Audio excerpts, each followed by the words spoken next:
चुनाव आयोग काम कर रहा है, ये बीजेपी की तरफ से काम कर रहा है और उद्देश्य ये है कि लोकतंत्र की हत्या, संविधान की हत्या, किसी न किसी तरह से बंगाल को दखल करने की कोशिश। Direct assault on article 14 of the Constitution. A BJP member and the entire BJP supported it, argued for taking Muslims out of the OBC list. This is a violation of the Constitution because the Constitution does not recognize backwardness on the basis of religion.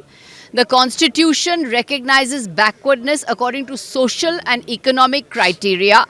To argue for the exclusion of a religious community on the basis of religion from the OBC list is a direct assault on the Constitution, a direct assault on Article 14. This is nothing but communalism.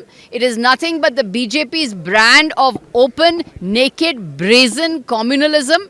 And in protest at this assault on the Constitution, direct assault on Article 14, the entire opposition today walked out of the Rajya Sabha. BJP का branch office है, जिस तरह से चुनाव आयोग काम कर रहा है, ये बीजेपी की तरफ से काम कर रहा है और उद्देश्य ये है कि लोकतंत्र की हत्या, संविधान की हत्या, किसी न किसी तरह से बंगाल को दखल करने की कोशिश, ये नहीं होगा, कामयाब नहीं होगा।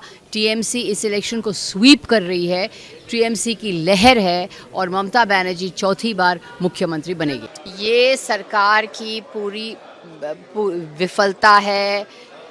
एलपीजी की भारी कमी चल रही है, लोग परेशान है, रोज़ का खाना नहीं बना पा रहे हैं, छोटे उद्योग, रेस्टोरेंट, मजदूर, स्टूडेंट, सीनियर सिटीजन सब परेशान है।